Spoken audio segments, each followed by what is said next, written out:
తెలంగాణ ప్రభుత్వం ఎంతో ప్రతిష్టాత్మకంగా చేపట్టిన కులగణన సర్వేలో 3,04,00,000 మందికి పైగా వివరాలు నమోదు చేసిన విషయం తెలిసిందే. అయితే కులగణన పూర్తి స్థాయిలో చేయలేదనే విమర్శలు రావడంతో మరో 12 రోజుల పాటు కులగణన రీసర్వే చేయాలని నిర్ణయించింది సర్కార్.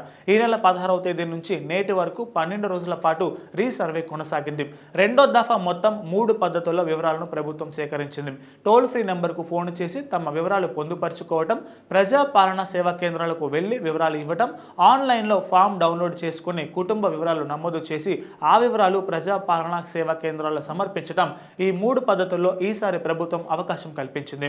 2024 నవంబర్ 6వ తేదీన ప్రారంభించి డిసెంబర్ 25వ తేదీ వరకు 50 రోజుల పాటు సాగిన తొలి దఫా సర్వేలో మొత్తం 1,15,71,457 కుటుంబాలకు గాను 1,12,15,134 కుటుంబాలు 96.9% సర్వే చేశామని సీఎం అసెంబ్లీలో వెల్లడించారు. అయితే ఇంకా 3.1% 3,56,323 కుటుంబాలను సర్వే చేయలేదని ఆయన చెప్పారు. మిగిలిపోయిన వారి కోసం మరో అవకాశం ఇవ్వాలని విపక్షాలు డిమాండ్ చేశాయి. ఈ నేపథ్యంలో ప్రభుత్వం మరో అవకాశం కల్పించగా అది కూడా పూర్తయింది. కాగా కేసీఆర్, హరీష్ రావు కుటుంబ సభ్యులు ఈ సర్వేకు దూరంగా ఉన్నారు.